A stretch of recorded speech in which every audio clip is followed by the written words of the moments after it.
Amen. Praise God. Tayo po daraw na sa pinakamahalagang bahagi ng ating banal na programa na kung saan ang pagkikinig at pag-aaral ng Word of God.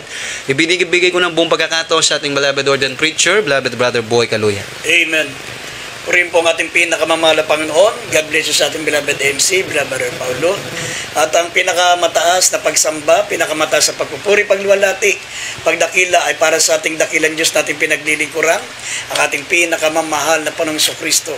Nagpapabot din po akong dobling paggalang sa ating beloved and honorable pastor, beloved evangelist Wildy Estrada Almeida, the end-time prophet of our loving God. Sa lahat po ng mga beloved children, the Almeida family, sa lahat po ng mga apo, mga manugang na ating beloved pastor, sa buong sambahayan po ng Almeida. At patuloy po natin inaalala ang mga hindi malilimutang aral ng ating beloved Assistant Pastor Lina C. Almeida at sa lahat po ng ating mga webcast viewers, Luzon, Visayas, Mindanao, sa Metro Manila, mga kapatiran natin sa ibayong dagat, sa iba't ibang panig po ng buong mundo na naroon ang ating mga minamahal, mga kapatiran.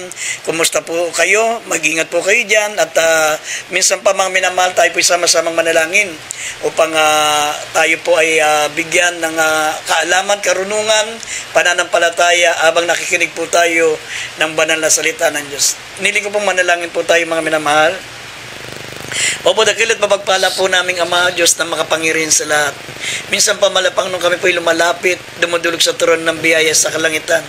Humingi po kami ng kapatawaran sa aming mga pagkukulang, sa aming mga kamalian, sa lahat po ng aming mga kasalanan, dakilan Diyos, dalisayin mo po ang aming mga puso. Malapanginoon, gamitin mo kami sa gabing ito, pahiran mo ang aming mga labi. Malapanginoon, haleluya, ng iyong banal na kamay upang maging pagpapala, maging makapangyarihan ng mga salita sa lahat ng mga nanonood, nakikinig ng mga salita, bigyan mo sila ng pananampalataya at kaabagan mo po lahat ng mga may sakit. Malapanginoon, hipuin mo po sila, matanggap nilang kumpletong kagalingan habang pinakikinggan po ang iyong mga banal na salita at aming sinasaway lahat ng gawa ng kalaban, demons of unbelief and doubts, demons of hindrances. We bind the power of darkness in Jesus' name. Amen and amen. Purin po ang ating pinakamamahal para maminamahal kain libuksan natin ating pambungad na talata, Isaiah 41 verse 10. Dito sa aklat ng Isayas, Kabanatay 41, talatay 10. Huwag kang matakot sapagkat ako'y sumasa iyo. Huwag kang manglupaypay sapagkat ako'y iyong Diyos. Aking palalakasin ka, oo. Aking tutulungan ka, oo. Aking aalalayan ka. Amen. Amen. Alalayan. Meron pa tayo. Purihin po ang ating pinakamamahal, Panginoon, maminamahal ang ating pong paksa ay pamagatan po natin, God wants to make a deal. Amen. God wants to make a deal. Alam niyo, maminamahal, bagamat ang tao po'y nilikha ng Diyos, tayo po'y obermaestra ng ating dakilang Diyos, maminamahal. Ganun pa man, dahil sa kadakilaan at kabutihan ng ating pinakamamahal na Panginoon, maminamahal, isa po sa napakagandang regalo na ibinigay niya sa tao, tayo po ay binigyan niya ng tinatawag na kalayaang pumili, yung freedom of choice. Kung tutusin, maminamahal, pwede tayong pasunurin ng Diyos. Pwede tayong gawing disusi na robot, maminamahal, para maging sunod-sunuran sa Kanya. Pero hindi po masaya. Hindi po maliligayahan, hindi po magiging masaya ang Diyos sa ganong paraan, maminamahal. Gusto niya, meron po tayong kusang loob. Meron tayong willingness, maminamahal, na sundin ang Kanyang banal na kalooban. Kaya nga, maminamahal, dito po ay nabasa po natin ng mga talata, mga minamahal. Gusto niya, maminamahal, na ialok sa atin yung nagmumula sa Kanya.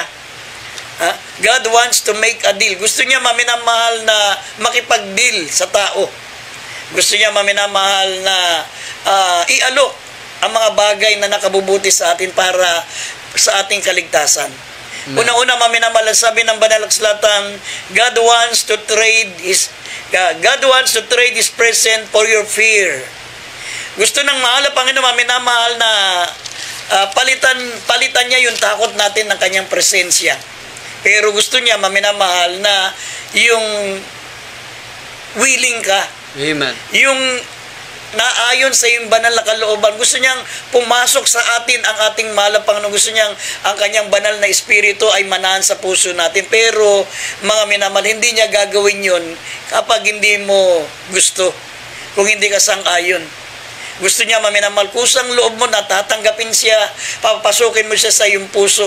Dahil sabi ng Biblia, maminamahal, kung kayo'y walay sa akin, wala kayong magagawa. Ang sabi ng banal na kasulatan, God wants to trade His presence for your fear. Maminamahal, gusto ng ating malapanon yung kanyang presensya. Mga minamahal, ay yung takot na nasa atin, palitan niya ang kanyang presensya. Kaya sabi niya, fear thou not, for I am with thee. Fear thou not, for I am with thee. Gusto niya yung takot natin, maminamahal, palitan niya ng kanyang presensya. I am with thee. Amen. Gusto niya, maminamahal, na manahan sa puso natin, sapagkat habang narito po sa atin yung takot, mga minamahal, ay marami pong ninanakaw ang takot. Kinukuha ng takot ang lahat sa atin, mga minamahal.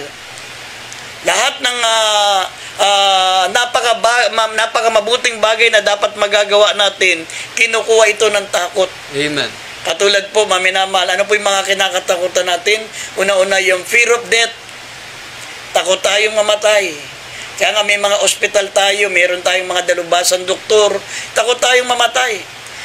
Marami mga tao, mga health conscious. Lagi silang nandun sa mga tinatawag na yung gymnasium. Nandun sila, maminamal, sa mga clinic para magkonsulta kung ano yung nararamdaman nila sa katawan. Bakit? Takot silang mamatay.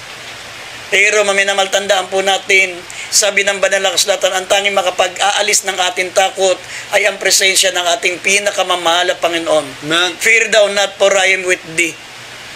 Maraming nakakatakot na bagay dito sa mundo, lalo na kung manonood tayo ng balita. Matutunghayan po natin yung mga nagaganap sa mundo, maminamahal, yung mga gera na yan, mga digmaan na yan, yung gera ng Russia at gera po ng kalaban niyang bansa, talagang hindi matapos. At mayroon pang mga nagbabantang mga digmaan sa iba't iba pang mga nakapaligid na bansa. Lumalaki, maminamahal, lumalawak po yung mga hidwaang yan sa iba't ibang panig ng mundo. Na kung wala sa iyo ang ating pinakamamahal na Panginoon, doon pa lang sa nervyos, mamamatay ka. Amen. Doon pa lamang po, maminamahal, sa takot, mamamatay ka na. Ang dami kinakatakutan ng tao, maminamahal, yung takot silang mawalan ng trabaho, takot silang magutom, takot silang, maminamahal, na yung mga masamang tao, kinakatakutan nila, yung mga magdanakaw, mga hold-uppers, mga aksidente, mga trahedya, yung mga sakuna, gaya po ng mga paglindol, volcanic eruption, yung tinatawag na virus. Ang daming kinakatakutan ng tao, maminamahal. Kaya kapag hindi ka, mga minamahal, tatanggap sa ating pinakamamahal na Panginoon, hindi mo siya papapasukin sa puso mo, hindi mawawala yung takot na yan. Kahit gaano ka katapang. Walang taong matapang pag nandyan na, maminamahal, yung mga malakas na lindol, nandyan na, maminamahal, yung mga trahedya, yung mga tinatawag na malalakas na bagyo, yung digmaan, maminamahal, walang taong matapang. Sabi nga, kung idadagdag natin yung Revelation chapter 6, verse 15 hanggang 17, sabi po rito, kahit mga mayayamang tao, kahit mga presidente, mga prinsipe, mga makapangyarihang tao, sabi ng Biblia, pati sila matatakot at sasabihin nila sa bundok, tumabon kayo sa amin. Kami ay takpan nyo natakpan nyo kami mga malalaking bato, sapagkat kami ay natatakot. Sabi ng Biblia, sa galit ng Diyos na darating. Sabi rito sa Revelation, kahit idagdag natin sandali yung Revelation chapter 6 verse 15 up to 17. Dito po sa aklat ng Apokalipsis, kabanatang 6, talatay 15 hanggang 17. At ang mga hari sa lupa, at ang mga prinsipe, at ang mga pangulong kapitan, at ang mayayaman, at ang mga makapangyarihan, at ang bawat alipin, at ang bawat laya, ay nagsipagtago sa mga yungib at sa mga bato, sa mga bundok. Talatang 15. At sinasabi nila sa mga bundok at sa mga bato, mahulog kayo sa amin, at kami iyong itago sa mukha noong nakaupo sa luklukan at sa galit ng kordero. Sapagkat dumating na ang dakilang araw ng kanilang kagalitan, at sino ang makakatayo? Amen. Amen. Kahit mga makapangyarihang tao, kahit mga prinsipe, mga hari sa ibabaw ng lupa, mga makapangyarihang tao, mga mayayaman, mga edukadong tao, sabi ng Biblia, hindi mawawala yung takot. Amen. Nandiyan yung takot. Bakit? Wala sa kanila ang presensya ng Diyos. Pero sinabi ng Biblia, fear thou not, for I am with thee. Gusto niya yung takot natin, maminamal, palitan ng kanyang presensya.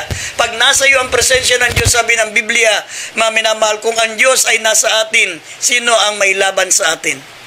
Sabi ng Roma 8:31, sino pa ang laban sa atin kung ang Diyos ay nasa atin?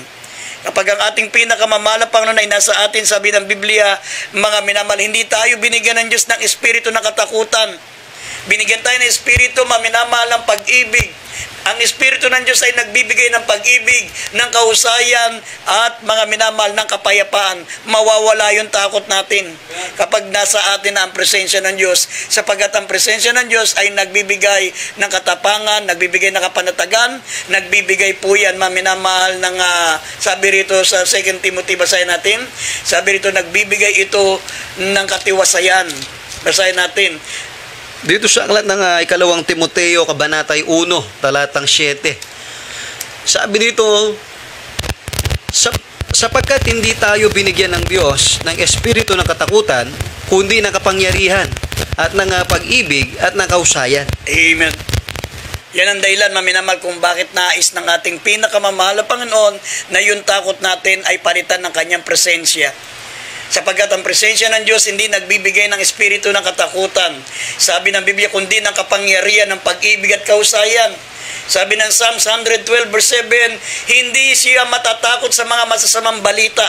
Ang kanyang puso ay matatag na tumitiwala sa mahal na Panginoon. Ngayon, maminamal, talagang nakakatakot po ang nagaganap sa paligid natin. Amen. Kung mapapansin nyo, maminamahal, sa iba't ibang panig ng mundo, talagang yung Ukraine at yung Russia, hindi matapos-tapos ang gera. Tapos mayroon pang mga nagbabanta, mga minamahal na mga tensyon. Diyan lang sa Spratlys Island. Ang mga nag-aagawan, maminamahal, sa mga isla na yan, anytime.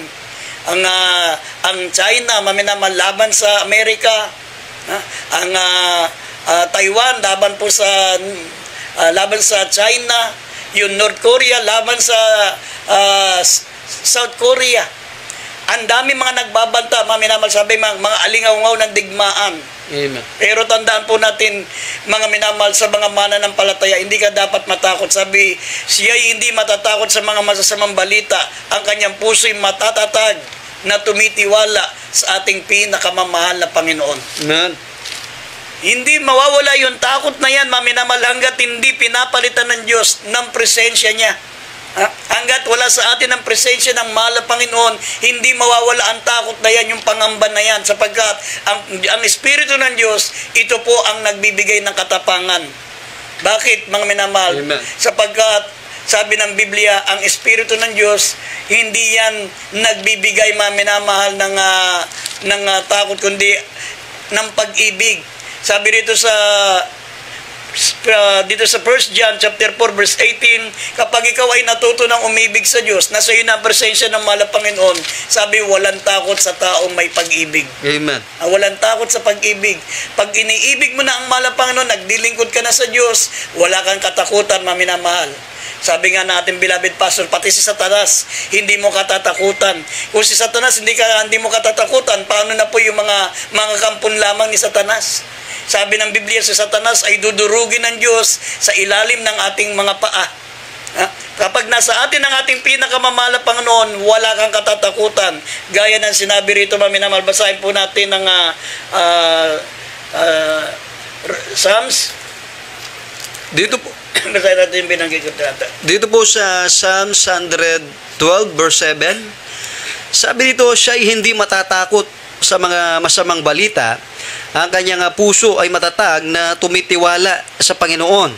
Dito sa 1 John chapter 4 verse 18, walang takot sa pag-ibig, kundi ang sakdal na pag-ibig ay nagpapalayas ng takot, sapagkat ang takot ay may kaparusahan at ang natatakot ay hindi pa pinasasakdal sa pag-ibig. Amen. Amen. Walang takot sa pag-ibig. Amen.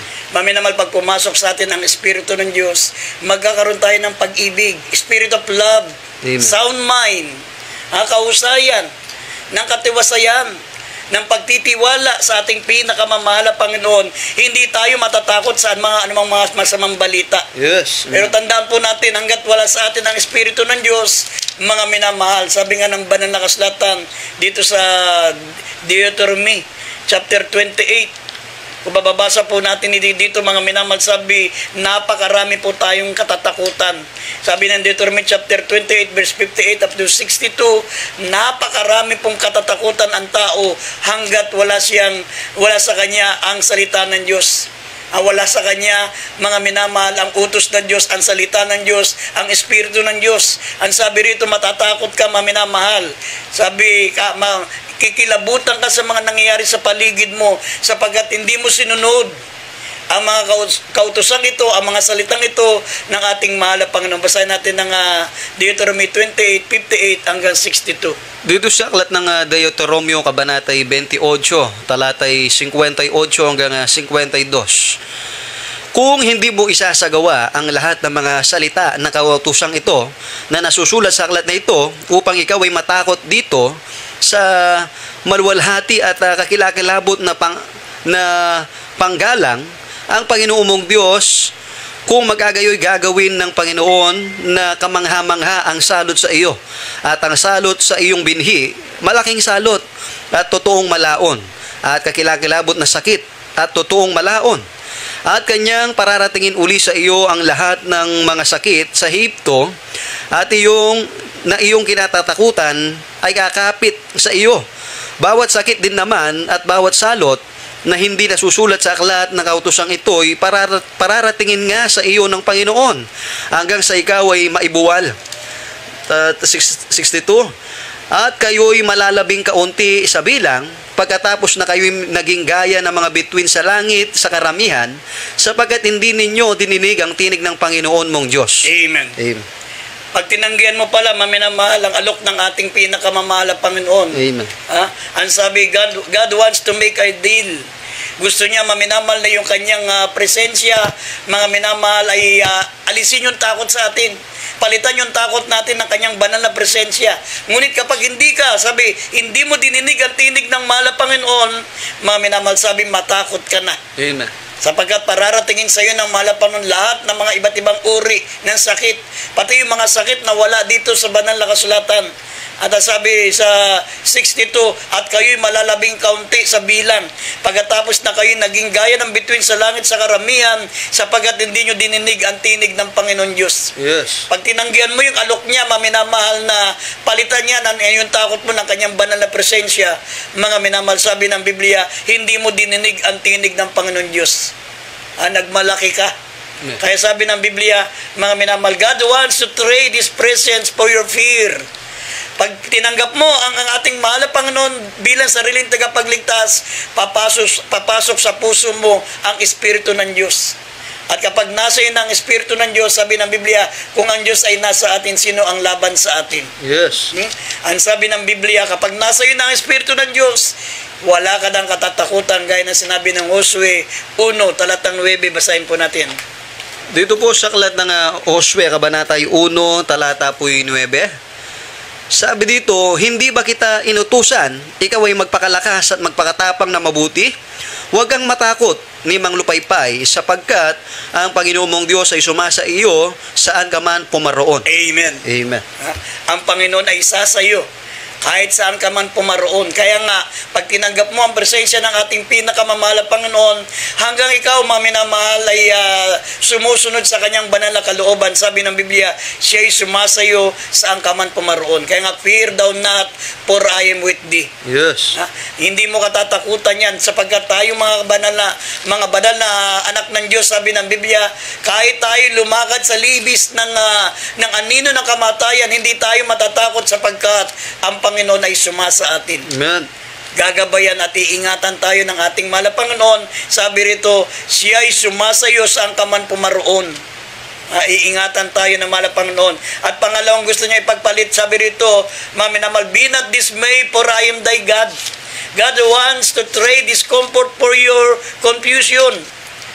Yung ating pagkadismaya, mga minamahal, yung ating pong kaguluhan, yung ating kaisipan, mga minamahal na magulo, gusto niya, mga minamahal, palitan niya ng kanyang kapangyarihan. Sabi, I am thy God. Amen. Ibig sabihin ng God, mga minamahal, nasa kanya na lahat. Everything.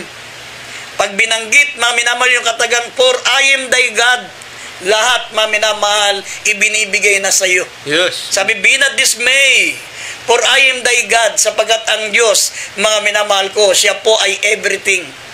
Lahat ng mga basic na pangangailangan ng tao, mga minamahal, lahat ng mga dakilang pangangailangan ng tao, nasa ating pinakamamahal na Panginoon. Siya po ang God of comfort.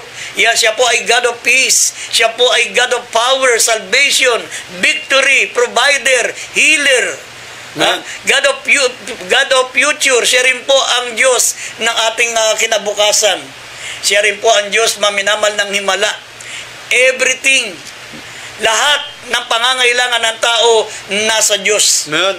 Kaya nga kapag sinabing, for I am thy God, ang ibig sabihin ng God, maminamahal, siya po ay everything. Nasa kanya na lahat.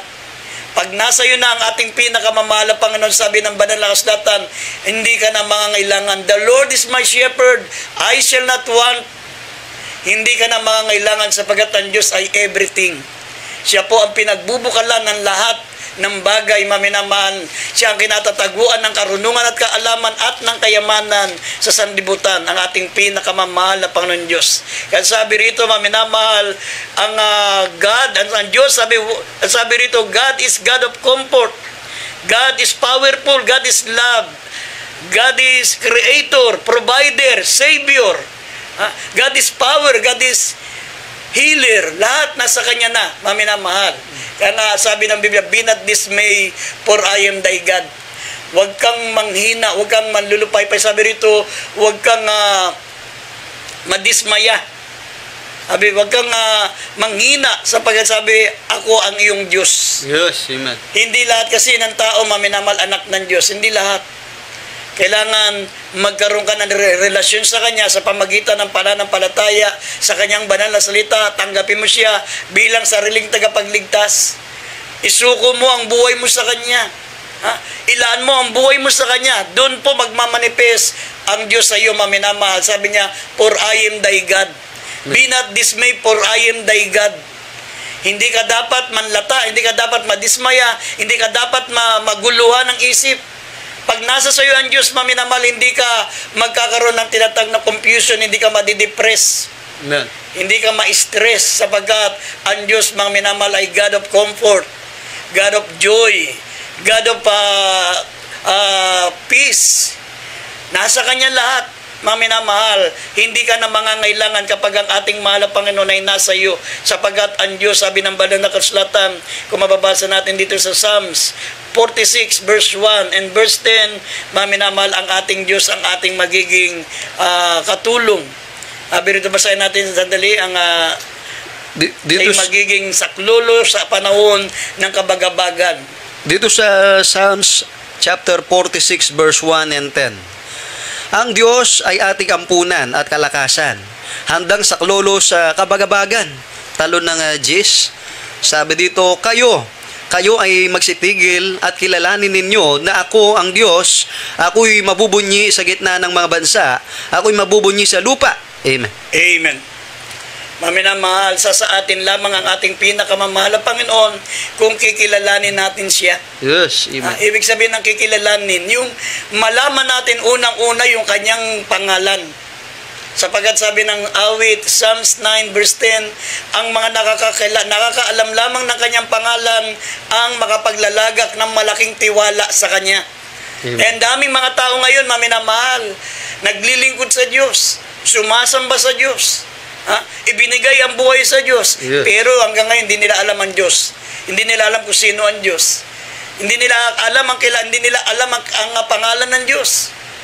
Yun yung sinasabi ng Biblia, kilalanin nyo ako, na ako ang Diyos, magsitigil kayo, at ako'y mabubunyi sa lahat ng bansa. Sabi ng banal na kasulatan. Kaya yung ibig sabihin ng, for I am thy God, kilalanin natin siya. Mga minamahal, paglingkuran natin ang tunay na Diyos. Sabi ng Biblia, mapalad ang bansa na ang Diyos ay ang ating mahal na Panginoon. Amen. Ang Diyos na tinutukoy dyan, maminamahal, walang iba kundi ang ating pinakamamahal na Panginoong Jesucristo. Amen. Kaya huwag kang madismaya, be not dismay, for I am thy God. Kapag kilala mo at alam mo ang pangalan ng Diyos, sabi ng Biblia, makapaglalaga ka ng tiwala sa Kanya. Basahin po natin ang Psalms 9. Idagdag natin Psalms chapter 9, verse 10. Basahin natin sandali. Dito sa aklat ng mga awit, kabanatay 9, talatay 10. At silang nakakaalam ng iyong pangalan ay maglalagak ng kanilang tiwala sa iyo, sapagkat ikaw, Panginoon, ay hindi mo pinabayaan sila na nagsisihanap sa iyo. Amen. Amen.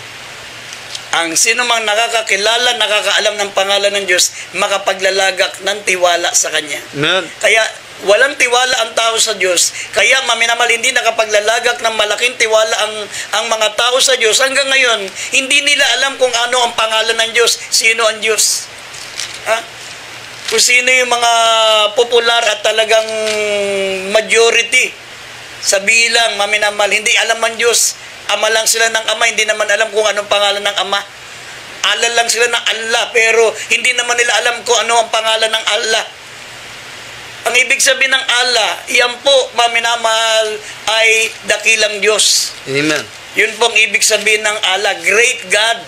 Kung mababasa nyo sa Tito, Kapitulo 2, talatang 13, ang great God ay ang ating mahal na Panginoong Jesucristo. Looking for the blessed hope, the glorious appearing of our great God and Savior, Jesus Christ. Amen. Basahin po natin, maminamal, ano ang pangalan ng Diyos? Dito sa Tito 2.13 at 1 John 5.20, ang pangalan ng Diyos ay ang ating mahal na Panginoong Jesucristo. Dito sa Tito, kabanatay 2, talatay 13, na hintayin yaong mapalad na pag-asa at ang pagpapakita ng kalwalatian ng ating dakilang Diyos at tagapagligtas na si Jesucristo. Dito sa John 5:22, 1 John chapter 5 verse 20, chapter 20, at nalalaman natin na naparito ang anak ng Diyos at tayo'y binigyan ng pagkaunawa upang ating makilala siya na totoo at tayo'y nasa Kanya na totoo sa makatwid ay sa Kanyang anak na si Jesucristo. Ito ang tunay na Diyos at ang buhay na walang hanggan. Amen. Amen. Ang tunay na Diyos ay ang ating mahal na Panginoong Jesucristo. Amen. As sinabi ng Titus 2.13, looking for the blessed hope, the glorious appearing of our great God and Savior Jesus Christ. Bakit may binanggit sa 1 John 5.20 na anak ng Diyos? Kasi ang Diyos ay nagkatawan tao. Once upon a time, nagkatawan tao ang Diyos, sabi ng Lucas 1.35, yung Ama na Holy Spirit, sabi ng Biblia, ito po ay lumiling kay si Saint Mary para magkatawang tao. At ang banal na bagay na yon ay tatawaging anak ng Diyos. Kaya sa 1 John 5.20, may tinawag diyan na anak ng Diyos. Meron kataga na anak ng Diyos sapagkat maminamal nagkatawan tao ang Diyos. Pero ang tunay na Diyos at buhay na walang hanggan, yung tinutukoy na anak ng Diyos, si Jesucristo. Ito ang tunay na Diyos at buhay na walang hanggan. Amen. Yan po, maminamahal. Sabi, ang nakakaalam lamang ng pangalan ng Diyos, ang nakapaglalagak ng tiwala. Nakapaglalagak ng tiwala sa ating pinakamamahal na Panginoon. Kaya nga, be not dismay, for I am thy God. Pag alam mo na ang pangalan ng Diyos, siya na ang Diyos mo, maminamahal, alam mo na kung sino ang Diyos na pinaglilingkuran mo, hindi ka na mga minamal magkakaroon ng depression, hindi ka na magkakaroon maminamal ng pagkalito, hindi ka na matutorment, hindi ka na magkakaroon ng confusion, sapagkat sabi ng Biblia, be not dismay, for I am thy God. Amen. Hindi mo kinakailangan magpakamatay, hindi mo kinakailangan magpakalunod sa alak, hindi mo kinakailangan magumon sa iba't ibang ipinagbabawal na gamot, maminamahal. Ang pagkakilala mo sa ating mahal na Panginoon Diyos, ito po ang makapagbibigay ng kaaliwan sa iyo, makapagbibigay sa iyo ng kalakasan. Kaya sabi rito, maminamahal, I will strengthen thee. Palalakasin ka niya. Magbibigay siya ng kalakasan sa iyo, maminamahal, sabi, I will help thee. Tutulungan ka niya sa panahon, mga minamahal, na wala ka ng pag-asa, hopeless ka na, helpless ka na. Sabi rito, ang tulong natin ay nagmumula sa Diyos. Basahin natin sa Psalms 121 verse 2 up to 8. Ang ating tulong ay nagmumula sa ating pinakamamahal na Panginoon Diyos. Dito sa aklat po ng mga awit 121, talatay 1 hanggang 8. Ititingin ko ang aking mga mata sa mga bundok. Saan baga manggagaling ang aking saklolo? Ang saklolo sa akin ay nanggagaling sa Panginoon na gumawa ng langit at lupa. Hindi niya titiising ang paamoy makilos. Siyang nag-iingat sa iyo ay hindi iidlip. Narito, siyang nag-iingat ng Israel, hindi iidlip ni matutulog man. Ang Panginoon ay tagapag-ingat sa iyo, ang Panginoon ay lilim mo sa iyong kanan. Hindi ka sasaktan ng araw sa araw, ni ng buwan man sa gabi. Iingatan ka ng Panginoon sa lahat ng kasamaan, kanyang iingatan ang iyong kaluluwa. Iingatan ng Panginoon ang iyong paglabas at ang iyong pagpasok mula sa panahong ito at sa magpakailanman. Amen. Yan po, maminamahal. Ang tulong natin ay magmumula sa ating pinakamamahal. Para sabi, I will help thee. Amen. Tutulungan kita. At ang katulong natin, maminamahal, sabi ng Biblia, ay nanggaling sa gumawa ng langit at lupa. Yes. Hindi titiisin ang paamoy makilos. Siya'y mag-iingat sa iyo, hindi iidlip. Hindi man lang maminamahal ipipikit ang kanyang mga mata. Narito, siya'y nag-iingat sa atin. Sabi ay hindi matutulog man. Ang Panginoon ay tagapag-ingat sa iyo. Ang Panginoon ay lilim ng iyong kanan. Hindi ka sasaktan ng araw sa araw, ni ng buwan man sa gabi. At iingatan ng Panginoon. Iingatan ka ng Panginoon sa lahat ng kasamaan. Iingatan pati ang iyong kaluluwa. Iingatan ng Panginoon yung paglabas at pagpasok mula sa panahong ito at magpakailanman. Mula sa panahong ito hanggang sa magpakailanman. Kaya nga, I will help thee. Tutulungan ka ng ating mahal na Panginoon. At sabi niya, mga minamahal, sa talatang nabasa natin sa Isaiah 41 verse 10, sabi, mga minamahal, hahawakan niya sa kanan ng kanyang katwiran. I will uphold thee with the right hand of my righteousness. Yes. Yung ating basahang katwiran, ito po ay papalitan niya na maminamahal yung katwiran buwat sa Diyos. Lahat ng katwiran natin, sabi ng Biblia, lahat ng katwiran ng tao basahan sa harapan ng Diyos. Amen. Ang ating pagiging mabuting tao, ang ating pagiging reliyoso, yung ating ginagawang pagtulong sa kapwa, sabi, yan po'y basahan sa harapan ng Diyos. Sabi na Isaiah 64 verse 6, lahat ng ating mabubuting gawa, lahat ng ating katwiran, basahan sa harapan ng Diyos. Amen. Sabi ng Isaiah, Kapitulo 52, talatang 12, ang ating katwiran ay unprofitable. Hindi pwedeng magligtas sa atin. At ang sabi ng Roma, Kapitulo 10, talatang 3, ang katwiran natin ay hindi napasasakop sa katwiran ng Diyos. Hindi napapasakop yan sa katwiran ng Diyos. Yan po ay unprofitable, yan po'y basahan, yan po maminamahal ay hindi kasama o hindi napapasakop sa katwiran ng Diyos. Pero ang pananampalataya kay Kristo, ito po ang katwirang buhat sa Diyos, walang iba kundi ang pananampalataya sa ating mahal na Panginoon. Yun ang ibig sabihin ng sinabi ng Biblia, maminamahal, nang binasa natin, sabi, hahawakan ka ng kanang kamay ng aking katwiran.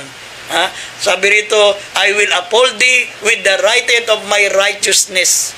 Papalitan niya ng ating basang katwiran, papalitan niya ng katwiran ng ating mahal na Panginoon. Sabi, katwirang buhat sa Diyos, ito yung pananampalataya kay Kristo. Sabi ng Unang Korinto, Kapitulo 1, talatang 30, ang ating mahal na Panginoon Kristo, siya po ang ating katwiran, siya po ang ating kabanalan, at siya po ang ating kasakdalan. Basahin natin ng dalawang uling talata, mga minamahal, dito po sa Philippians chapter 3 verse 9 at unang Korinto Kapitulo 1 talatang 30. Dito po sa aklat ng Pilipos 3:9. Sabi dito, at ako'y masumpungan sa kanya na walang katwirang aking sarili sa mga tuwid bagay sa kautusan, kundi ang katwirang sa pamamagitan ng pananampalataya kay Kristo, ang katwiran niyang buhat sa Diyos sa pamamagitan ng pananampalataya. Dito sa unang Korinto 1:30. Datapwat sa kanya kayo'y nangasa kay Kristo Jesus na sa atin ay ginawang karunungang mula sa Diyos at katwiran at kabanalan at katubusan. Amen. Amen. Kayong kay Kristo Jesus, maminamahal, ay tayo po ay ginawa ng Diyos na si Kristo ay ating karunungan, Amen. katwiran, kabanalan at katubusan. Amen. Mga minamahal, kapag tayo po ay nasa ating pinakamamahal na Panginoong Kristo, naglagak tayo ng tiwala at pananampalataya sa Kanya, sabi, tinatanggap natin ang katwirang buhat sa Diyos. Ito po ang pananampalataya sa mahal na Panginoong Kristo. Yun po ang ibig sabihin, mga minamahal, I will uphold thee with thy right hand of my righteousness. Hahawakan ka ng kanang kamay ng aking katwiran. Yung basang katwiran natin, papalitan niya ng katwirang buhat sa Diyos, sapagkat ang pananampalataya kay Kristo, ito po'y karunungan, buhat sa Diyos, katwiran, kabanalan, at katubusan na nagmumula sa ating mahal na Panginoon. Amen. Hindi mo kinakailangan ng reliyon, maminamahal. Ito'y basahan lang sa harapan ng Diyos. Kaya sa gabing ito, mga minamahal, tanggapin niyo po ang katwiran nagbuhat sa Diyos, ang pananampalataya sa ating mahal na Panginoon Kristo. Tanggapin niyo ang ating mahal na pangbilang sariling tagapagligtas upang tayo po, maminamahal, ay mapabilang sa mga tunay na anak ng Diyos. Habang